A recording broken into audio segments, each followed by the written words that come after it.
All right, so we just had a very emotional experience. Yeah, it wrecked me. Quite. We just finished watching the NeverEnding Story. NeverEnding Which Story. it's a lot deeper than you'd think for being a kid's movie. And it's really, I cry every time I watch it. I have to be honest. I was a little kid when I saw it, and I really identified with Bastian.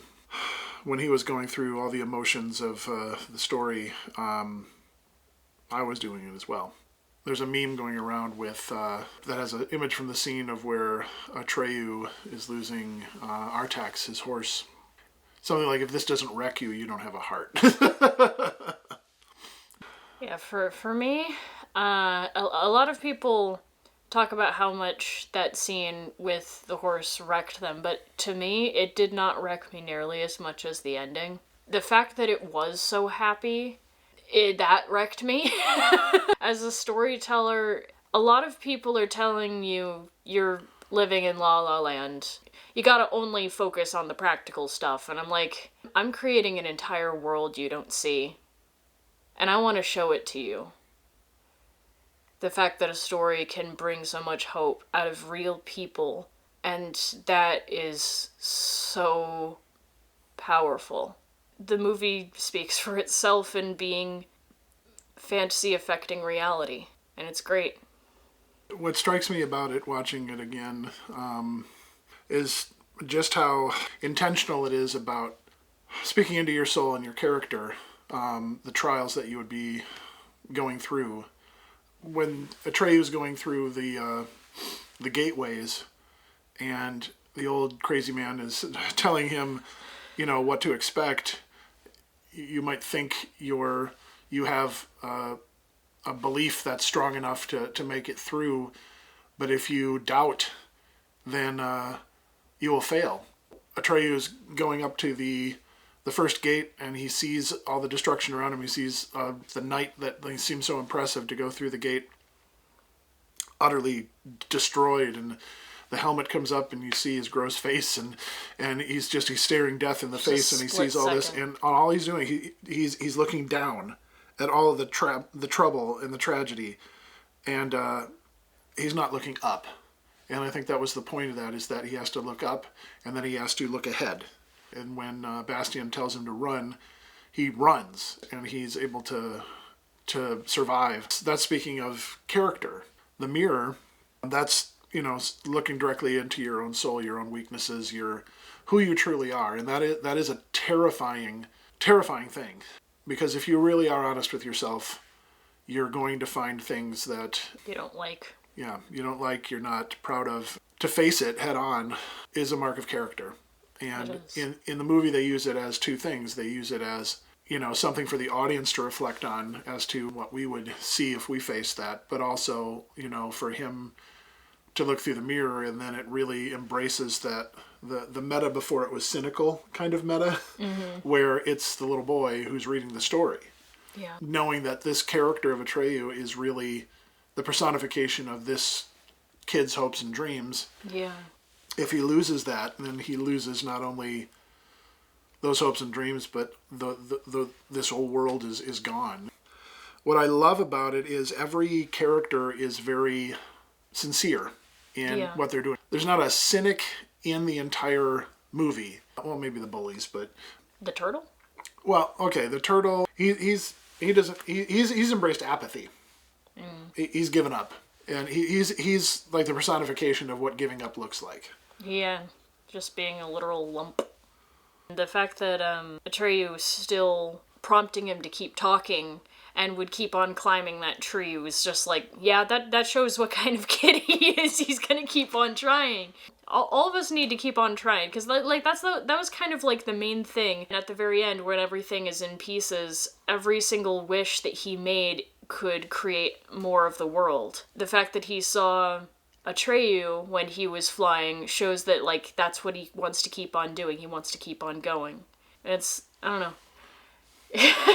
One of the scenes that always strikes me is when Atreyu is talking to Gamork, which is the wolf character with the scary green eyes. Oh, and all yeah, that. that scene. I just love that scene because Atreyu walks in and he looks at the wall and he sees all these things that he's lived through, and then he sees one panel he hasn't yet, and it's the scary wolf, and then it cuts to the wolf. Yeah, it's like, just, whoa! When I was a little kid, that scared the crap out of me.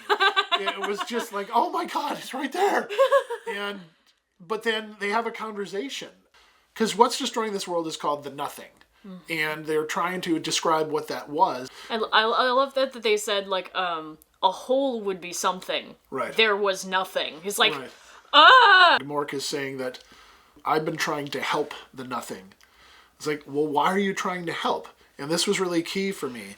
He was saying, Fantasia, it's made by the hopes and dreams of people. Mm-hmm. But he said something just that really struck me this time more, just because I'm older now. He was just saying, he said, people without hope fall into despair. And people without hope are easier to control. And he wanted to be in power to control people without hope. And that is why you need to seek out hope. You need to chase your dreams.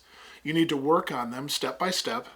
It's kind of part of what we're doing here, actually. It's really hard to just, like, take up a camera and just stake your life on it. Right. If you've got a story that you want to make, you've got to choose to tell that story. And people aren't going to just give it to you. You have to basically will that into creation. And, it's not completely by you. The point of the movie, the reason it stayed so long is because it's not just a spectacle. Every great story has some virtuous character moments in it that remind you of why you do what you do, why you aspire to greater things, and something to spur you on. Like, I need that. Something to look for in your real life. All the trials and tribulations that Atreyu went through, and those are all fantastical personifications of the events in your life that you're going to have to go through already. It's got to be difficult, One of the little throwaway line in there was, it has to hurt if it has to heal. When Atreyu's in the swamp of sadness, and his poor horse, man, it just kills me. The poor horse. The fact that they stayed on the swamp for so long, too. Yeah. Like, they didn't just have it be a quickie and then the horse was gone and then he moved on. No, he was trudging through that swamp. And that swamp, obviously, is a representation of sadness. That is something that you have to trudge through, and it's hard. But very clearly, through the actual movie, you get to see how much it is worth it, how much you can do. The part in the movie at the end where the Empress says it's not just about Bastian, who's the character in the movie who's reading it and going through it, but then she even makes a reference to us in the audience. Yeah. And it's like, they've been with you the entire time. I actually had that moment where I was just like, oh, it's talking about the audience. I'm the audience! I don't know how they got these kids to act so well. And they seem so adult, especially the Empress. Yeah, that was weird. I was thinking about that. I was like, she just, knows everything. It wasn't dumb. It wasn't, yeah. And, I usually have those thoughts if a kid isn't, fully into the character. I can always tell, and I'm like, you're doing a good job, kid. But I didn't have that moment in this movie. I was just in the movie. Right. Because it's not that it's perfect, it's that its intent is right. Yeah. Asking Bastian, what's your first wish? And it was to... just fly. To fly. And I was like, oh, I'm such a little boy. That's exactly what I wanted to be like, yeah! Yeah, just the wanted first to go. thing. It went from just quiet to him having the time of his life. And it's just And that's kind of the spirit of adventure that I think we're called to, it just reminds me of that, here I'm crying. It reminds me of that goofy Star Wars commercial where this guy's working in the office, it's an all drudgery and everything like that, and he's in a high-rise, and he looks outside the window, and all of a sudden the cockpit of an X-Wing comes up. Yeah. And it opens up, and it's his best friend, and he's like, come along, and he's like, yeah! Because we're all seeking something higher and nobler, and in life, most of what we do is going to be same old routine and all the rest of that stuff. But, you know, those highlights, those are the things that motivate us to keep going, because we know that we could get to another one. And like, for instance, when that cockpit came up, the first thing that the guy did was not to think about how many troopers would be after him. He just wants to fly! And in this movie, the little kid's dealing with, you know, bullies at school, a dad with big expectations, the loss of his mom. But he does escape into the story, but it's not just his escape. He's actually, he chooses to believe that his life is important and that he matters. That line that the Emperor says where, you know, it's like he just could not possibly imagine that one little boy could be so important. Yeah. And that's a message to all of us. It's a message to you if you're watching this. I know that you probably can't imagine that you're that important, but you are. Yeah. You need to believe that and know that you are fearfully and wonderfully made. You are important. And if you have something to say that can give other people hope, you need to say it. And that's something that motivates us to tell stories. My nose is running and my eyes are watering. Same here, but, man. That's why we want to do what we want to do. And so, you know, you can be part of the NeverEnding Story. He has all of the nerd things. Yeah, this is so cool. It is. It's so much fun. The point of the NeverEnding Story is that you are part of it. And you can write the next chapter. We can watch your story. You can watch ours. Speaking of, tell us all about that. Yeah. Like, yeah, everyone says, oh, yeah, write in the comments. I'm like, no, we actually do want to know. We do. What brings you hope and what you've been working on.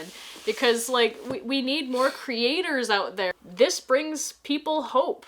And you can bring people hope. Yeah. And we would like to be a part of that, too.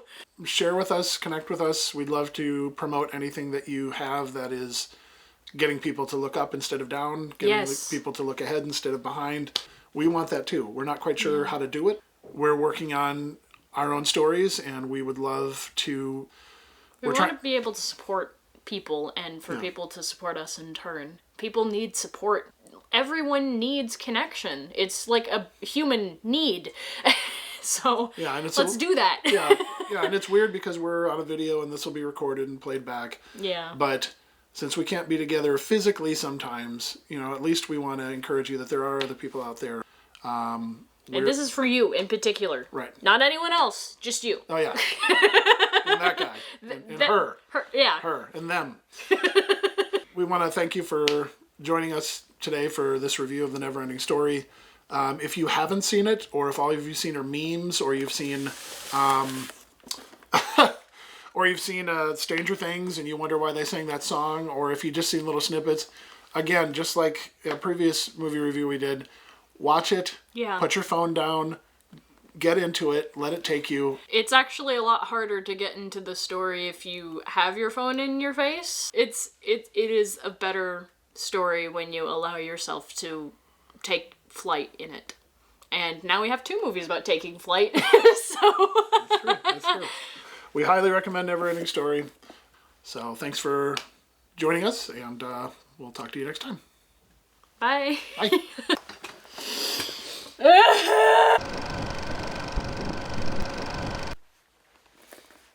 Oh, that's beautiful.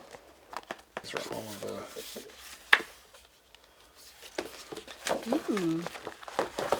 I'm gonna be careful. This is me being careful. Wow. When I was a kid, I couldn't remember anything that these kids were saying. But that scene where they closed in the grain of sand just caught my attention immediately. Ooh. Yeah, childhood nightmares right there. Yeah, exactly. Now, they made an awful sequel, which I never even bothered watching. I love these guys. These ones were amazing. Right? After seeing this, I really wanted this as a kid. They were so funny. Right? It was just a crazy old movie. I really couldn't tell if they were married or not. In this, they give, like, the full freaking poster, which is, like, huge. So cool. Head's cut off. I don't care if my head's cut off. It's about the picture. I like the way that they made, like, swirls in the eyes. Like, where the whites of the eyes should be. It's just a swirl of pearlescent blue.